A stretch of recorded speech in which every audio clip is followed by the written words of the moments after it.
Welcome to the American Sentinel. My name is Patty Ramsey. This is a different show today. This is a show that I'm going to be more intimate with you about. I'm not wearing a suit. There is no comedy. There is no gimmick. This is a bit of an emergency broadcast. This is a bit of me asking you on the right and on the left and whoever you may be, wherever you may reside, whatever you may believe, to cast aside any predisposed notions that you may have and listen to me and listen to your neighbor about this. Listen to the people around you about this. We're going to talk today about the issue, the subject of segregation, the Civil Rights Act. Most white Americans on the right wing, if asked and polled in private, will tell you straight up, I want immigration. I want an end to immigration. I want an immigration moratorium. America has had enough of people who don't look like me, who don't worship like me, who don't believe like me, speaking strange languages, praying to strange gods, shitting in the street, being violent, forming gangs.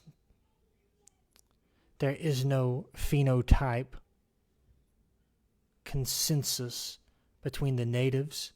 And by the way, you say, you're not a Native American. But if you saw the opening flag, if you saw this flag, this was a flag used by the Know-Nothings. You may have saw that flag be made famous in a movie called The Gangs of New York by a man named Bill the Butcher. And he called himself a native.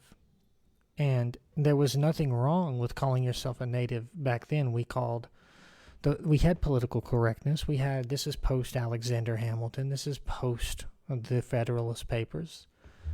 This is well into the 1860s, right at the Civil War time. And political correctness did exist in some form back then, and we referred to the American Indians as American Indians, because calling them Indians wasn't as politically correct as calling them American Indians. And to refer to yourself as a native or a nativist, like you can see on the flag. I am a native.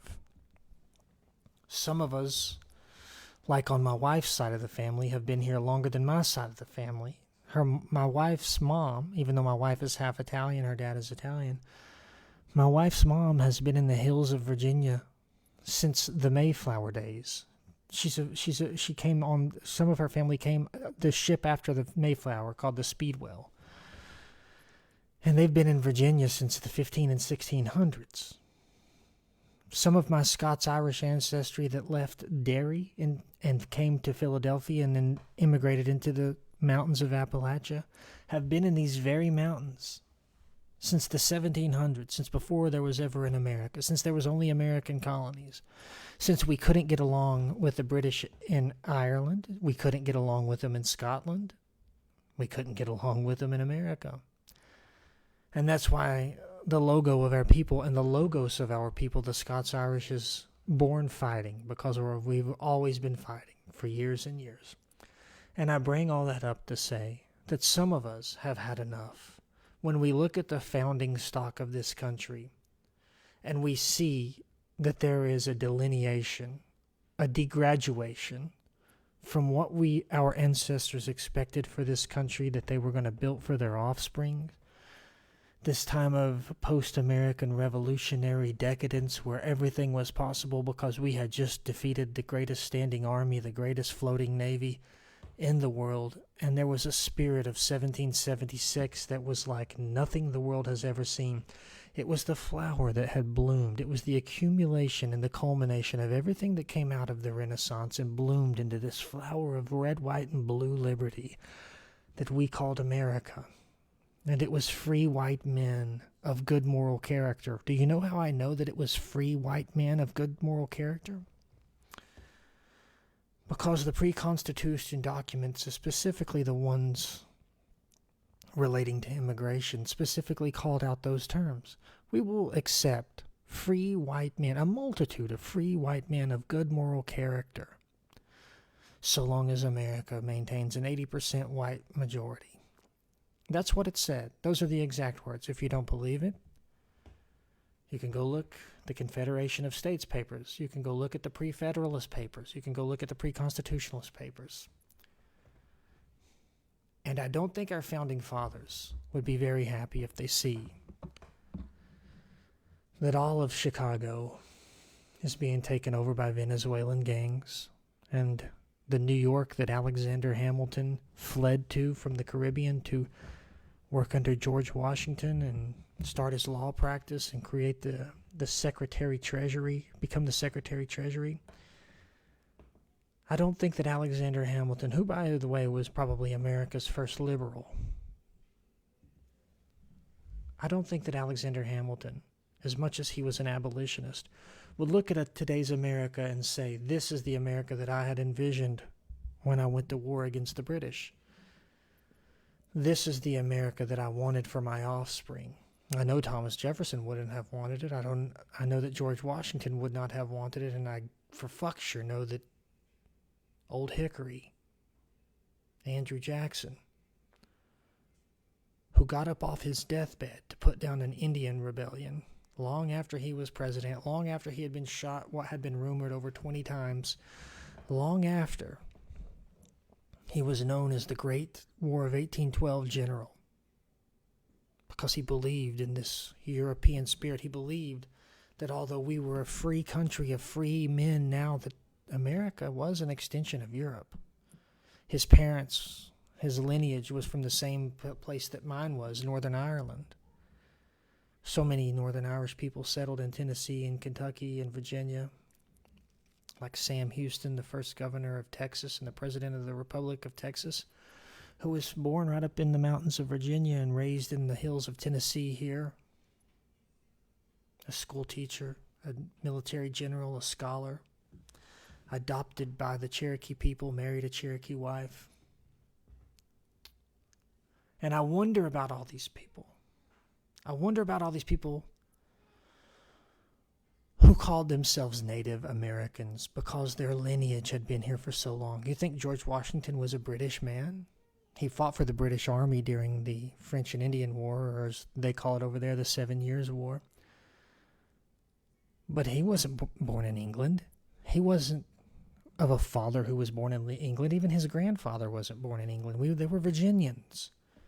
So Virginia was his country, if that makes sense to you, because there was no America at that point.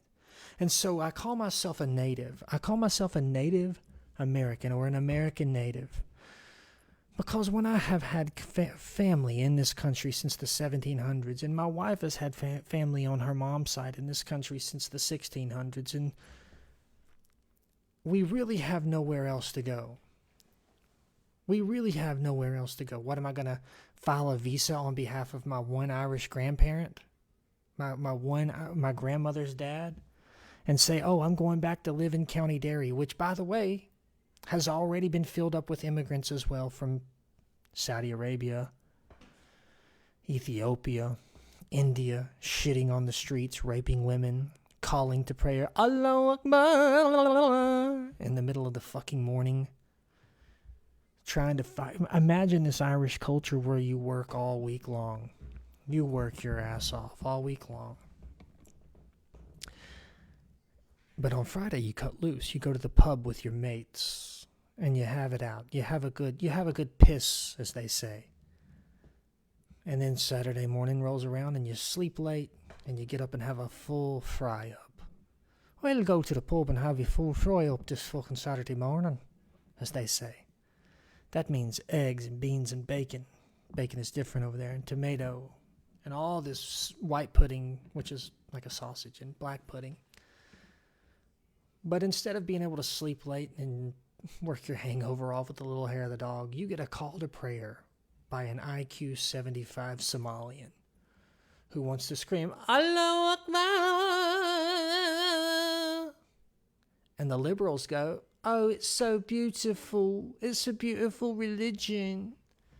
Until your daughter gets raped, until your son gets beheaded, like that beautiful Anglo-Saxon English soldier who was beheaded on the streets of London for no reason and his head was carried around like a trophy. by some retarded sub-IQ African who just hopped off of a boat. He held up that man's head like he had caught it out of a river in Montana with a fly rod, like it was a trophy to hold up to Mohammed. And here in America, immigration is only one aspect of it. What's the name of this show today? Segregation. Do we need it? I can tell you now, with my whole heart, that we need it. That we have to demand it. That we have to demand a repeal, an immediate repeal of the Civil Rights Act. Because why? Some Republicans, like Charlie Kirk, not to besmirch the dead, Tucker Carlson, Matt Gaetz, all the neocons, they say, I don't care what color you are. I just want you to work hard, fit in, and do good and adhere to American values. I don't care who you worship, who you love, or what you do. I do. Because I have an identity that goes back further. Than you can imagine in this country. Hundreds of years. I have an identity to uphold.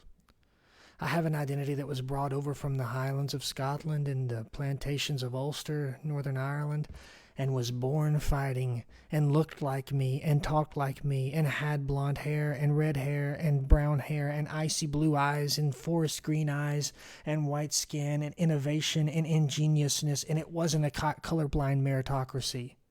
And some people never, ever, ever align with the current culture. The American Indian never aligned with the culture. They were here before us. The African American has been here since the late 1500s, some say, early 1600s. 400 years they've been here. And they've never assimilated. They don't look like us. They don't speak like us. They don't behave like us. And this colorblind meritocracy, this, as long as you work hard, pay your taxes, be a good citizen, let the chips fall where they may. It doesn't work anymore. Because all men are not created equal in the eyes of science, in the eyes of ambition, in the eyes of genealogy. When those words were created, what they should have said was all men were created equal under the law, because that was the truest of preference. That was the truest of meaning. That all men who are free possess the same rights to liberty, life, and the pursuit of happiness, which I believe in that 100%. But all men are not created equal. Don't believe me? Go to the NICU. Some babies are born without hands. Some babies are born without the ability to see or speak or hear. Genealogically, biologically, epigenetically, we are not created equally. And to say, I believe in a colorblind meritocracy where the chips may fall wherever they may, as long as you work hard, pay your taxes, and be a good citizen, you can be an American. I don't believe like that. Because we've allowed that now for so long. And what you've seen is malicious envy of white people. Black people have had a malicious envy of us for as long as they've been here. And some of it is understandable because they've been given an unfair hand. But some black people, 50% to be exact, in America, came in from the Caribbean, Jamaica, Aruba, Africa, Haiti. They are post-Civil War immigrants to this country. And they were not dealt any kind of bad hand by the 3% of American slave owners who lived in 3% of the South, but yet all of America fought for in 1860. They had no justification for claiming slavery. They had no justification for saying that they had been besmirched against in their rights. And they still refused to assimilate. They refused to lay down this mantle of recreational offendment, if that is a word, recreational offense, meaning They become recreationally offended at everything you say. Oh, cause I'm black, you saying that I can't do? Okay, so cause I'm a black female, I can't have two machines at the gym at Planet Fitness. Yes, I am working out on both of these at the same time. I'm alternating. Like, oh my God, I can't vape on the airplane. It's not even cigarettes, it's weed. And more, what you see is this malicious envy because they don't achieve like us. They don't have the same work ethic as us. They don't have the same ability to understand and comprehend as us, for the most part. There are exceptions to that. But I'm talking about the law, not the exception to the law. And I'm not here to besmirch anybody. I'm not here to cast aspersions on any one race or the other. But I'm saying, as long as there is this malicious envy, and as long as white people can turn on the TV every single night and see violence against them that is upheld by a political system that hates them, that is bought off by a tiny Jewish nation that wants to see them replaced, the youth of this nation that has not been programmed by Fox News and CNN are waking up. And what you are going to breed is not the Generation Z, not the Zoomers who were smart enough to look around and go, dude, I want to live in peace where we start fucking looking towards space exploration and not fucking shooting each other with Glock switches and fucking Cardi B talking to the president of the United States about sucking dick and wet ass pussy. And don't suck dick after you done ate a bacon, egg, and cheese and let a nigga fuck you, cause you gonna get that bacon, egg, and cheese up in your pussy. This is subhuman dialect. This is subhuman conversation. And this is an actual conversation that Cardi B had while being platformed by the White House under the Biden administration. Don't believe me? Look it up. It was a talk about health and hygiene for the black woman in America. And it sounds joking. And it sounds like I'm trying to be comical. But I promise you on this show tonight, I am not being comical. I am not casting any comedic relief. And because I don't want you to take anything that I say the wrong way, I don't have any guns, no firearms, no ammunition behind me tonight. We usually play this game on the show where, what does Patty Ramsey have on the shelf tonight? What does Patty Ramsey? Is there a Glock up there? Is there a SIG? Is there a 1911?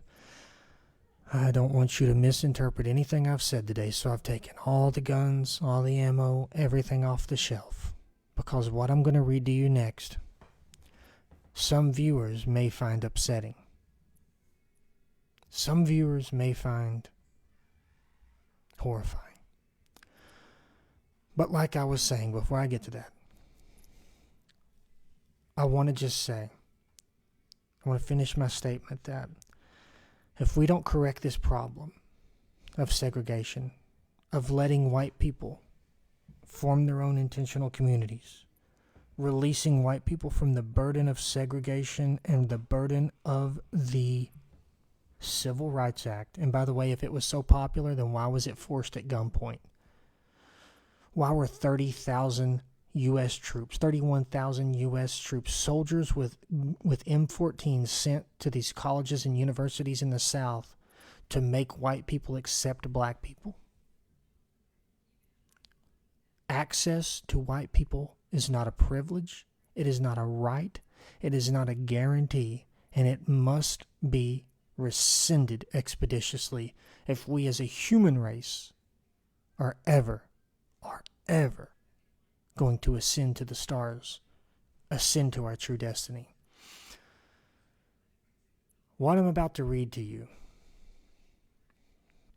is a manifesto of a man named Dylan Roof. And I read this to you, and like I said before, I am reading this to you as a preventative action, as a corrective and preventative action, so that we do not have another situation like we had in Charleston, South Carolina in 2015, in that summer.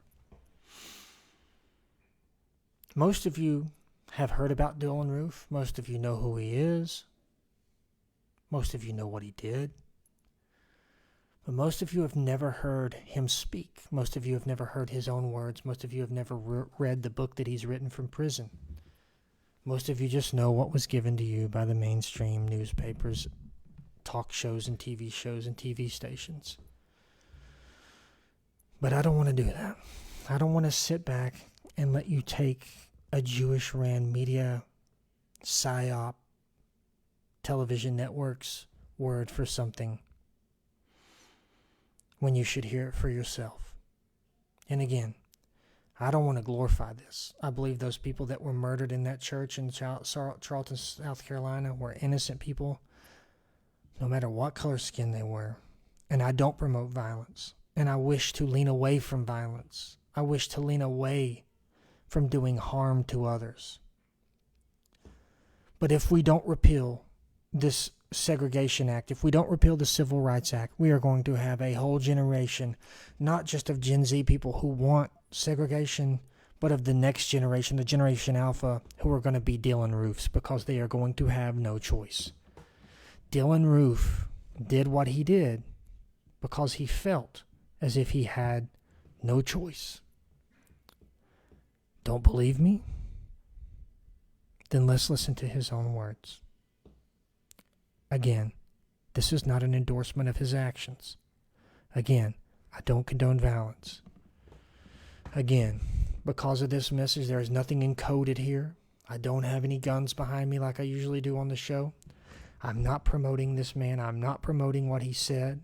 I am simply telling you that if we don't use this as a cautionary tale, then the people who want to see this nation destroyed so that they can erect the third temple and become the center of holiness and legality in the planet Earth are going to succeed, and they may do it no matter what. I'm going to read from you part of the manifesto from Dylan Roof. And before I do, I want you to know that this is all handwritten. So if you hear me stumbling over the words or maybe doing some recitations of the words, please know that it's a little bit hard to get through. As you can see here, it is all handwritten, and was all written from prison. As you see there, there's the rune, the swastika symbol, and the Lebensrune, and the Weißkleidensrune, which is, if you don't know what that is, and it's a white power symbol that comes from ancient Nordic runes. Runes are an alphabet.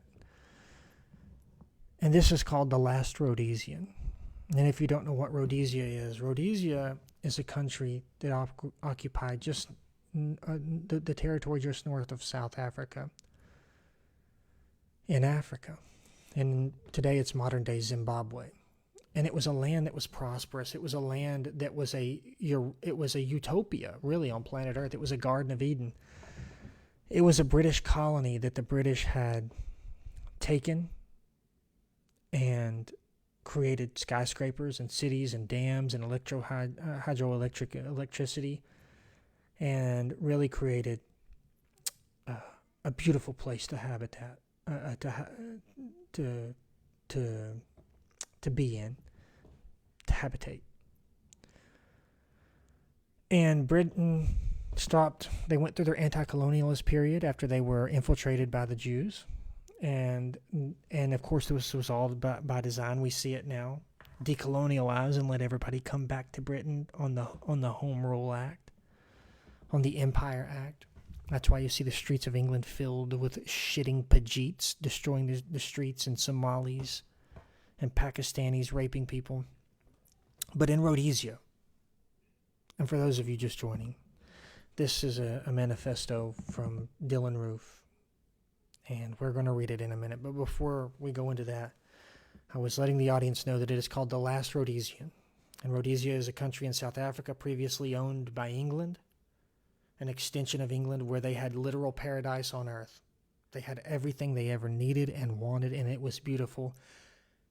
And when they lost it to the Africans, I want to say when they gave it back, England gave it back, and a few Rhodesian people stayed there, and they fought. And they were raped and murdered and hung with piano wire, and they fought to the very end, and they almost won. A handful of them almost beat a four-sided army. And if you want to look it up in the history of Ian Smith, the president, who was a former SAS officer, and how he led that country to an almost victory and reclaimed Rhodesian independence. It actually did in the Rhodesian Bush Wars for a temporary period, but he ended up being overtaken. And what happened to Rhodesia after that? Well, I was just in South Africa not too long ago, and you could see the Zimbabwean people. They're starving to death. There's cannibalism again. The money is worthless. They take wheelbarrows of money to the store to buy bread. It is the result of what happens when you delineate an identity and culture and border of a people and give it to someone else with the best of intentions that they will assimilate and that they will course correct, when in fact they almost never do.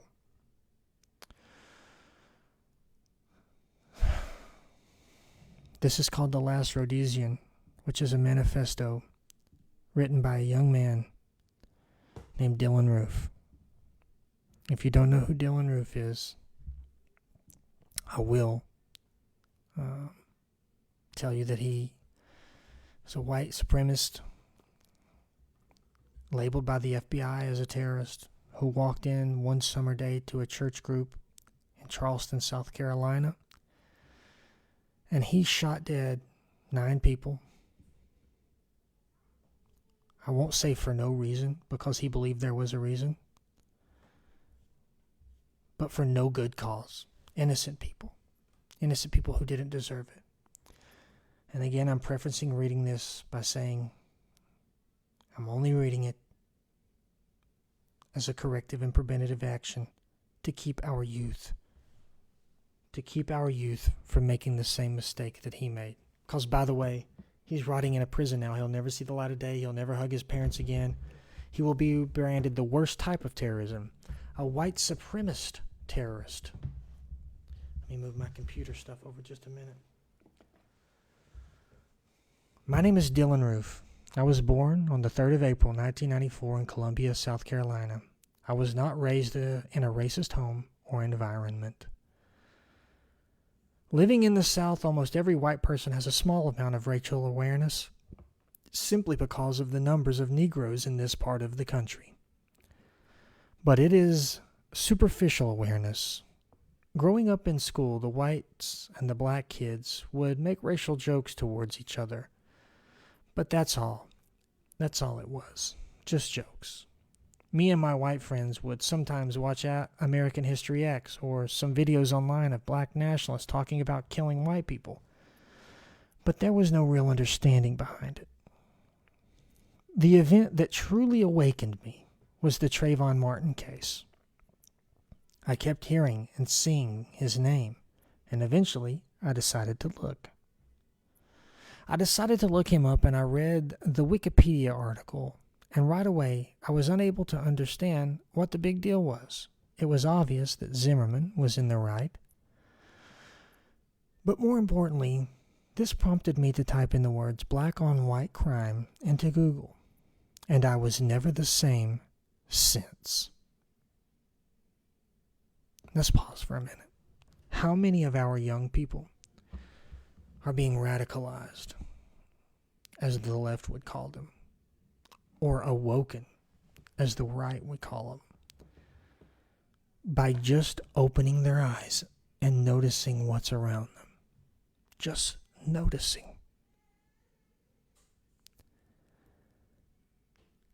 I typed the words black on white crime into Google, and I was never the same since. The first website I came across was the Council of Conservative Citizens. There were pages upon pages of these brutal, disgusting black on white murders. I was in disbelief. At this moment, I realized that something was very, very wrong. How could the news be blowing this Trayvon Martin case up while hundreds of these black on white murderers got no airtime? From this point on, I researched deeper and found out what was happening in Europe. I saw the same things were happening. in England, in France. Again, I could not believe it. I couldn't believe my eyes. As an American, you are taught to accept living in the melting pot, and that blacks and other minorities have just as much right to be here, since we are all immigrants, or the sons of immigrants. But Europe is the homeland of white people, and in many ways, the situation is even worse there. Worse there from here. I found out about the Jewish problem and other issues facing the white race today. I can say with confidence that I am completely racially aware. Blacks. I think it is fitting to start off with that group. I have the most real-life experience with them, and the group that is the biggest problem for Americans. He uses the word Nigger, but instead I'm going to say, for censorship purposes, and because as much as I am whatever you think I am, I still believe that everyone is ensouled by God, and it is not my position here to offend, besmirch, or berate somebody just for the station that they were born in. So I don't use that word. So instead, I'm going to say ninjas. Ninjas are stupid and violent. At the same time, they are very sick and conniving. Black people view everything through a racial lens. They are always thinking about the fact that they are black. This is part of the reason they get offended so easily and think that some things are racist, even when a white person wouldn't even be thinking about being racist or race in general. And this is part of our problem. Black people are racially aware, almost from birth, but white people on average don't think about race in their day-to-day.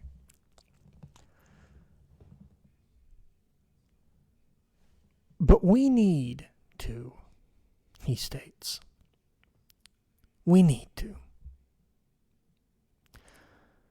That is what racial awareness is. It is viewing everything that happens through a racial lens. Now, say you were to witness a dog being beaten by a man. You would almost surely going to feel very sorry for that dog. But say you were to witness a man being bit by a dog. You will most likely not feel the same pity you felt for the dog, for the man. Why? Because dogs are lower than men. This same analogy applies to ninjas. Even today, blacks are viewed as lower beings by white people on a subconscious level. And this is why we continue to feel sorry for them, for no real reason. Blacks are held to a lower standard in general. This is why they are able to get away with things like obnoxious behavior in public, because it's expected. I wish that ninjas were treated terribly throughout history by whites, that every person had an ancestor who owned slaves, that segregation was as an evil and oppressive institution, and on so on and so on and so on. Because if it was, and if it was all true, it would make it so much easier for me to accept our current situation. But it isn't true.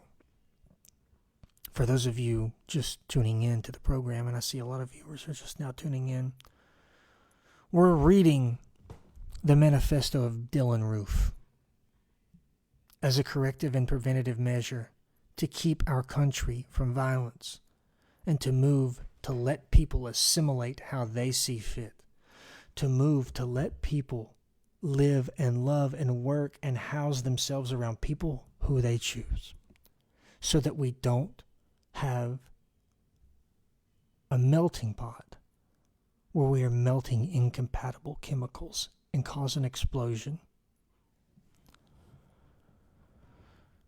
Because if it was true, it would make it so much easier to accept for me. But it isn't true. None of it is. We are told to accept what is happening to us because of our ancestors is wrong. Our ancestors' wrongdoing. But it is all based on historical lies, exaggerations, and myths. I have I have tried and tried to think of reasons we deserve this. And I have only came back more irritated because there are no reasons. Only a fourth to a third of people in the South owned even one slave. Now I'm going to stop right here because, again, this is a handwritten note. This is a handwritten manifesto, as you can clearly see in the screen. And I just want to take a note here, a moment to say that during this part, he's written this in a book, like a scholastic notebook, and he's only written on the right side pages. And so in some of these he has footnotes. So I'm going to skip the footnotes to the end of the page and then read back to you. So it may sound a little bit jumpy. Only 1/3 to 1/4 of people in the South even own slaves. I'm sorry. Let me back that up. Only a fourth to a third of people in the South even owned one slave. Yet every white person in America is treated as if they had an ancestor that was a slave or a slave owner.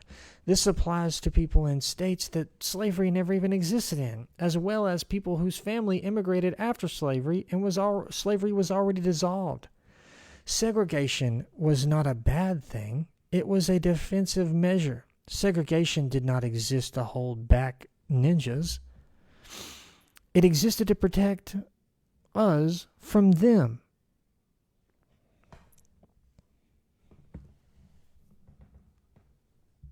It existed to protect us from them. And I mean that in multiple ways. Not only did it protect us from having to interact with them, but it protected us from being brought down to their level. Integration has done nothing but bring white people down to the level of colored people. The best example of this is obviously the school system. Now white parents are forced to move to the suburbs to send their children to good schools, he puts in quotation marks. But what constitutes a good school, again in quotation marks? The fact is that how good a school is considered directly corresponding to how white it is.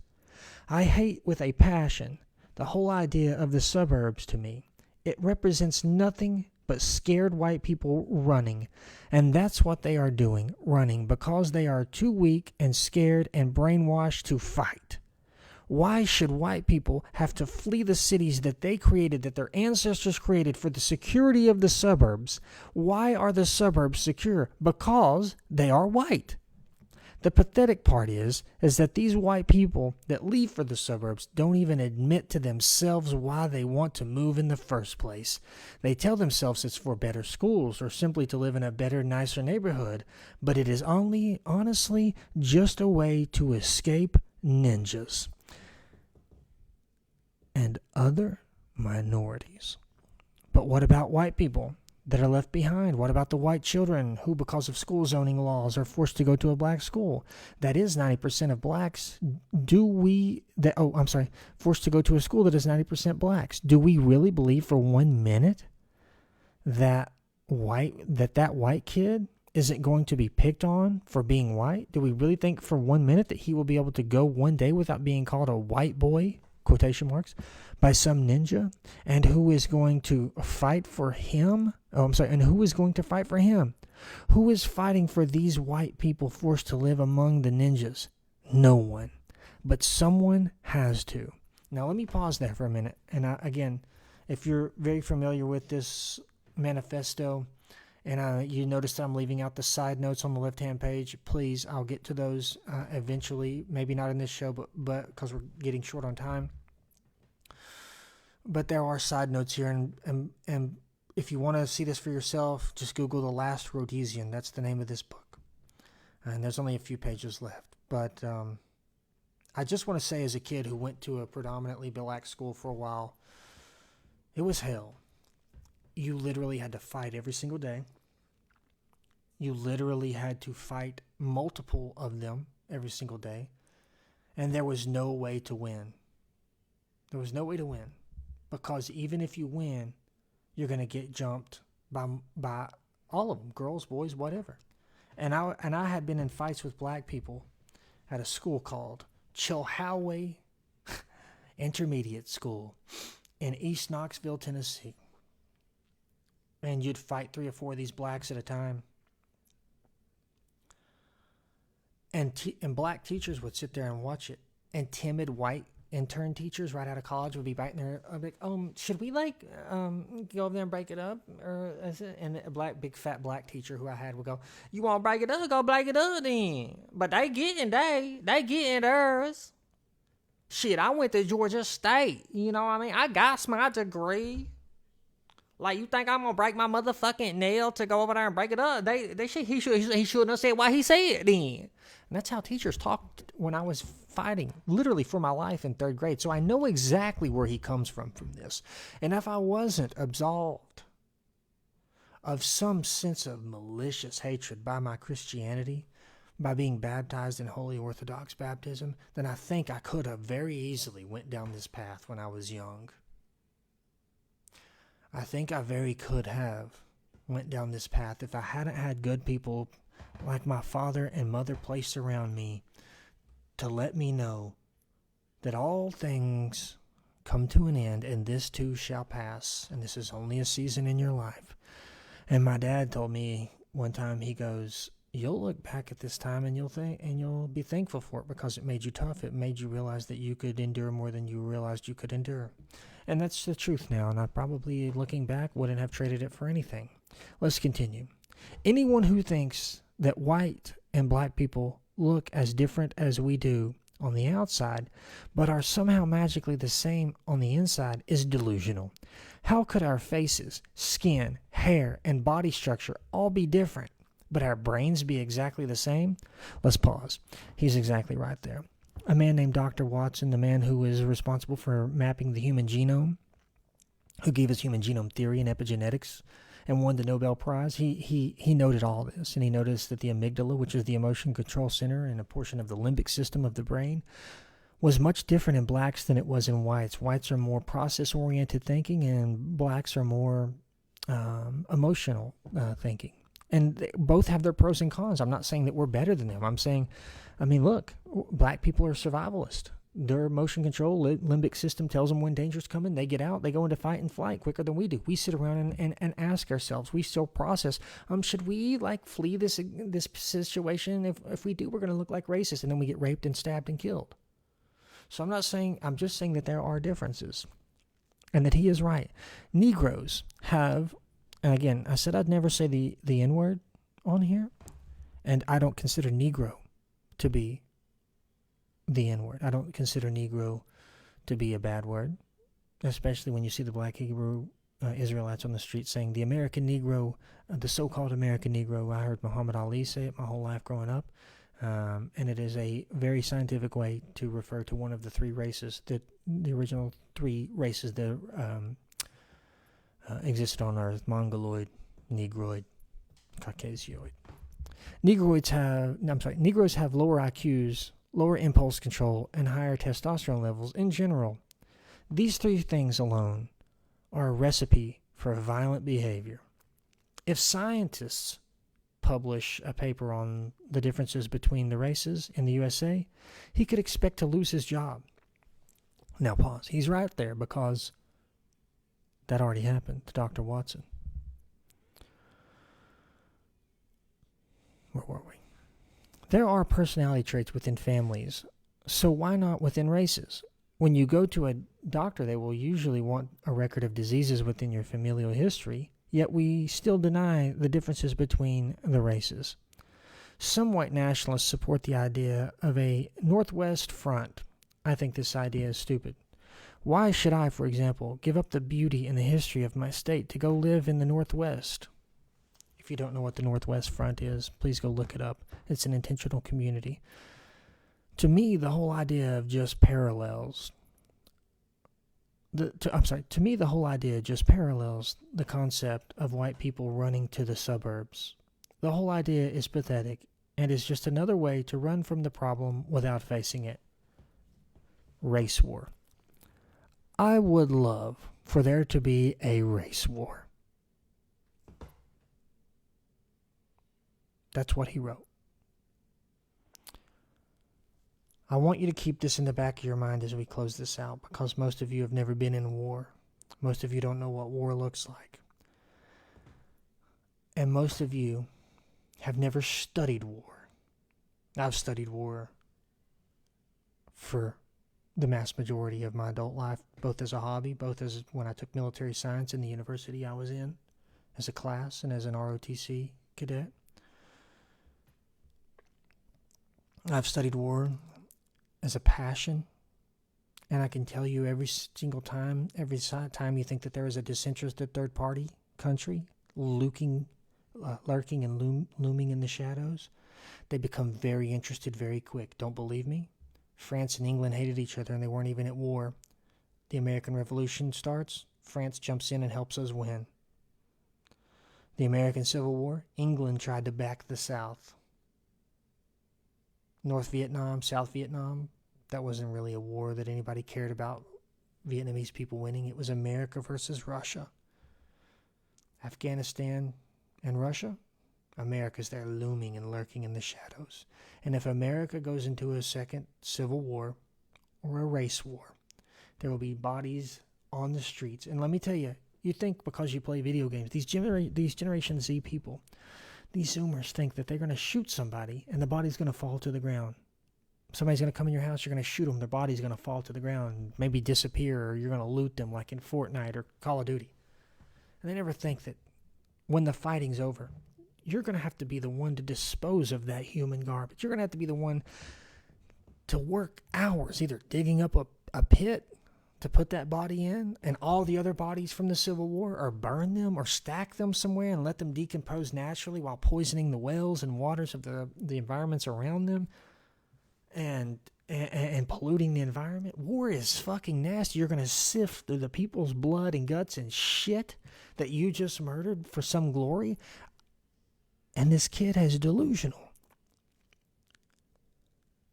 In his book, he wrote, I would love for there to be a race war.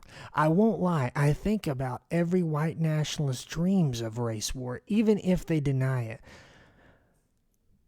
But I'm not sure we even need to have one. I'd really, again, this is handwritten. So some of these words are smudged together so much so that even the FBI didn't know what they said. So ideally, we could simply take control of the government and enact laws in order to get things under control. I would personally be content with reinstating segregation and punishing certain individuals as need be, although we would also need to put a forced sterilization program and deportation program in place at the same time. I have read hundreds of slave narratives from my state, and he was from the South in South Carolina, and only about 1 in 20 had even one negative thing to say. One narrative sticks out in my mind, where this old ex-slave recounts how the day his mistress died was one of the saddest days in his life. Many others, when asked about whippings, replied their masters never whipped his slaves, or that he didn't allow his slaves to be whipped.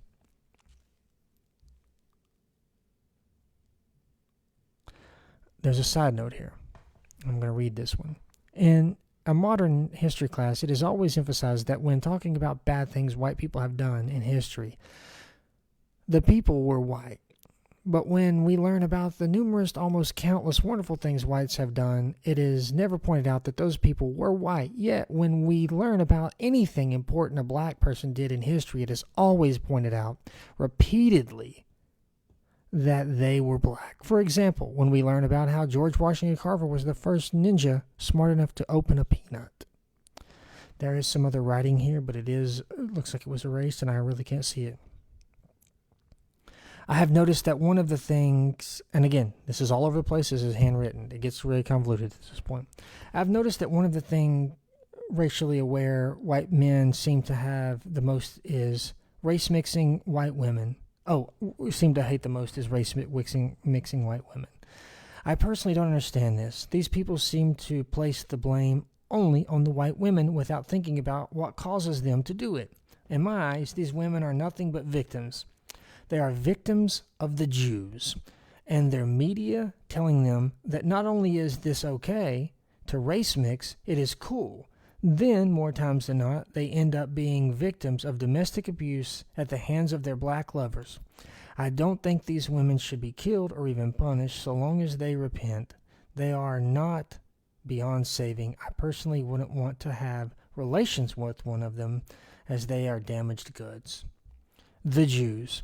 I think, excuse me, the Jews. Unlike many white nationalists, I am of the opinion that the vast majority of American and European Jews are white. In my opinion, the issue with Jews is not their blood, but their identity. I think that if we could somehow destroy the Jewish identity, then they would cause a problem. The problem is that Jews look white, and in many cases are white, yet they see themselves as minorities just like ninjas. Most Jews are always aware and constantly thinking about the fact that they are Jewish. The other issue is that Jews network. Because Jews are always thinking about being Jewish, much of the time they feel like outsiders, even when no one treats them that way. I think this is part of the reason they feel guilty for the disgusting things that they do. If we could somehow turn every Jew blue for 24 hours, I think that people would be able to see what is going on.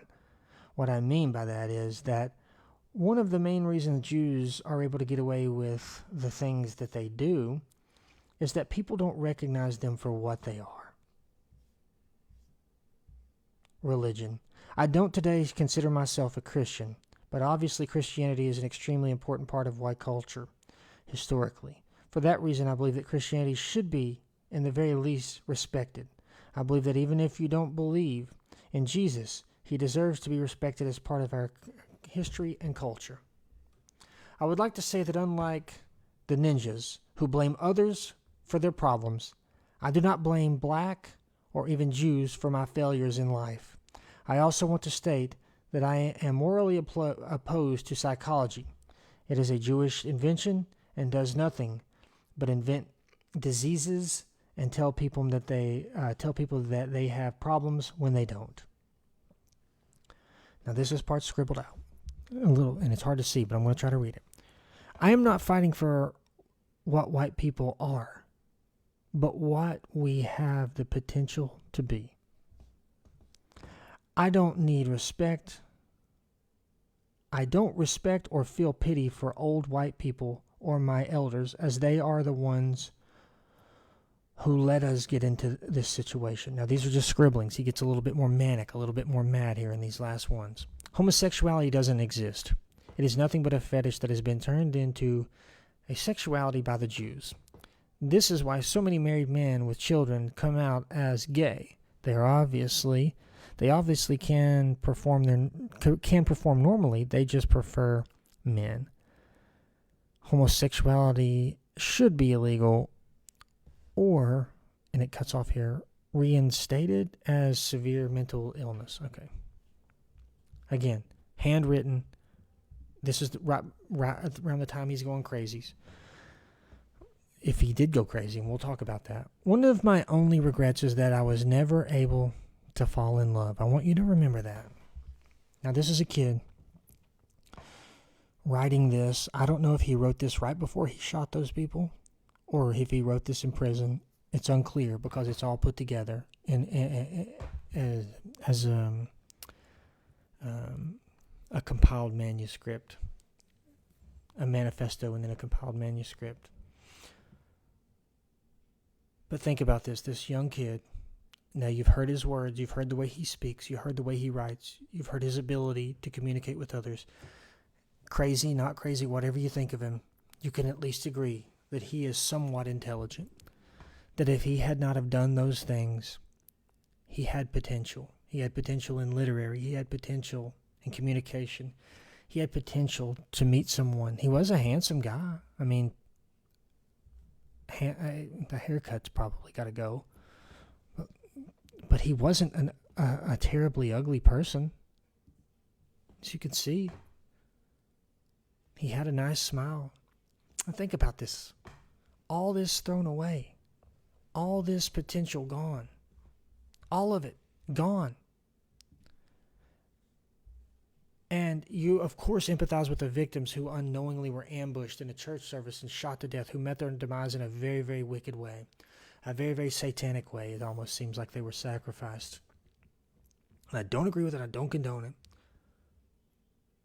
But think about this kid. Put yourself in his shoes. Look at how intelligent he was. And look at how victimized he felt. And I'm not asking you to do this because I want you to feel sorry for him or remend his sentence or ask the governor to commute his terms of imprisonment. I'm asking you to sympathize with his thoughts and his conditioning, because if you don't stoop down to his level and see eye to eye with the youth of this country, then there is going to be that race war that he wanted. The Turner Diaries are going to come true. His manifesto is going to come true. And as I say that, I say this, I read this one line that's jotted down differently than all the other lines in this book that he wrote, this manifesto that he has handwritten. As I say all that, I remind you that one of the most touching parts of all this is, he said, one of my only regrets is that I was never able to fall in love. He never felt a woman's touch. He never felt the touch of someone who loved him as a counterpoint of equal romance or care, and he never will. He'll never feel the touch of someone who cares as much about him as he does about her. He'll never realize what it's like to hold someone. He will be an involuntary monastic. He will be an involuntary celibate. And if he is not protected in the federal system by white gangs like the Aryan Brotherhood, he will experience sexual punitive rape by the same races that he learned to despise. My only regret is that I wish I had fallen in love. And again, I'm not saying this to make you feel sorry for the kid. I'm saying this to let you know, boomers, Generation X, older millennials, if you don't listen to the Nick Fuenteses of the world, if you don't listen to the Patty Ramseys of the world, if you don't listen to what your white sons are saying and say, okay, Jimmy, that sounds a little bit racist, okay? Like, don't let anyone at my office know that you're talking like that, because I could literally lose my job at the firm. Fuck your firm. Fuck your job. Your child is the future, and he is having homicidal, not just homicidal, not just fucking auto-homicidal, arousal thoughts. He's not thinking about walking out and killing a black person. He is having tactical military homicidal ideations, which mean he is planning a war, an all-out war against other people, with his friends online, with the people around him. And he feels like he has no choice.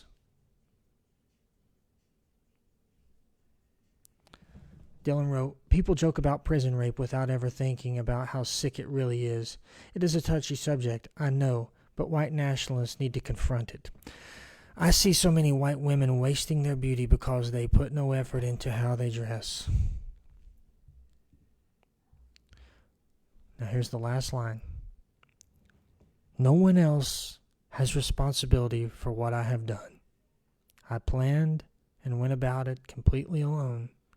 I repeat, do not try and punish other people for my actions, because you couldn't punish me. This is wrong and cruel. LastRhodesian.com. He had the wherewithal to write that. He had the wherewithal to care about other people, to seclude them from his punitive engagements with the government. If we don't start seeing eye to eye, if we don't start coming to a conclusion, what you're going to see, and the reason I put this flag up at the beginning of all this, is because what you saw in the 1860s American Civil War wasn't just North versus South. There were whole swaths of people in Boston who hated what America was coming to, and they wanted to fight for the South. There were whole groups of people called the Know-Nothings and the Say-Nothings in New York City who fought and said, fuck Abraham Lincoln, down with the Union. They hated the Irish coming off the boats. They hated the people who were infiltrating America. And these young people who are so online all the time now, who are always online, who are either going to get, it's not a question of whether or not they're going to get radicalized, especially if they're white. It's whether or not they're going to get radicalized left or right. It's whether or not you're going to get a Thomas Cook or a Dylan Roof. It's whether or not you're going to get the guy who shot Charlie Kirk or the guy who shot 12 black people in a supermarket in Buffalo. It's not whether or not these young people are going to get radicalized or not.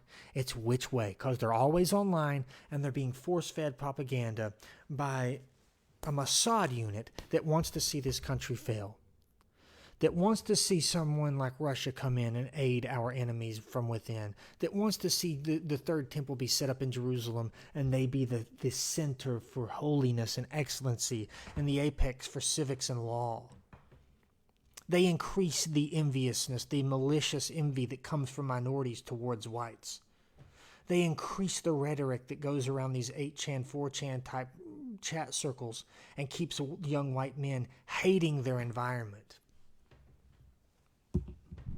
I want you older people to truly, truly listen to the younger people and understand that they look up their family tree, they look up their family history, and they say, wow, my grandfathers fought in the Civil War, the Revolutionary War, the War of 1812, World War I, World War II. I am an American native. I'm an American nativist. And transversely, they look on the news and on Instagram and Snapchat, and they see that people who look like them, young white people, are being bullied, picked on, shot, raped, killed by gangs of blacks who are not just being called besmirchingly or punitively being called sub-IQ, but who are testing sub-IQ, who are behaving sub-IQ, who are enacting in their daily lives in sub-IQ ways, but yet still getting hired before them in DEI incentives. They're seeing the communities of Washington, D.C., where the founding fathers set up and looked at the Potomacs and Delaware River in Philadelphia and D.C. and Boston being overtaken by street-shitting IQ 90 Pajeets from India who are taking the IT jobs for some reason.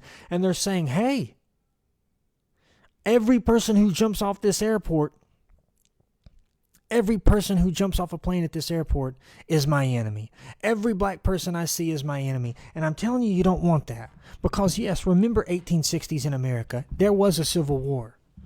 But it started with skirmishes of violence in the streets, just like gangs of New York. And I want to play you something. I want to play you something that coincides with the first thing I said at the beginning of this program. I am America. It is all I have. I have no place else to go. And Bill the Butcher said, what is a native? A native is someone who is willing to lay down their life for the country, Amsterdam. I am a native.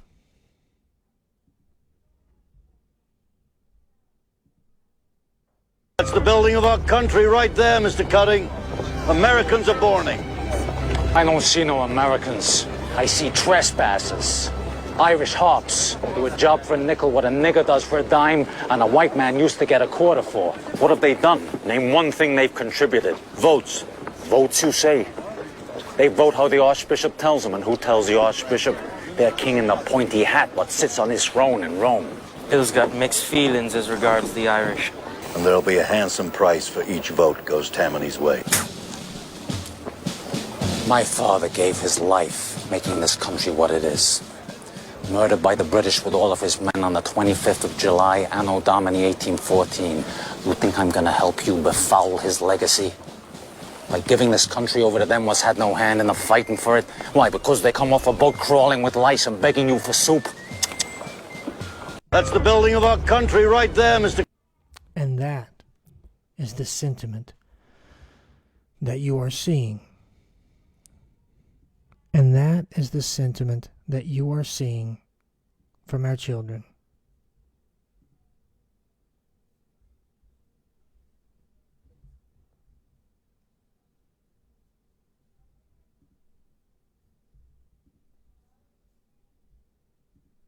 That is the sentiment.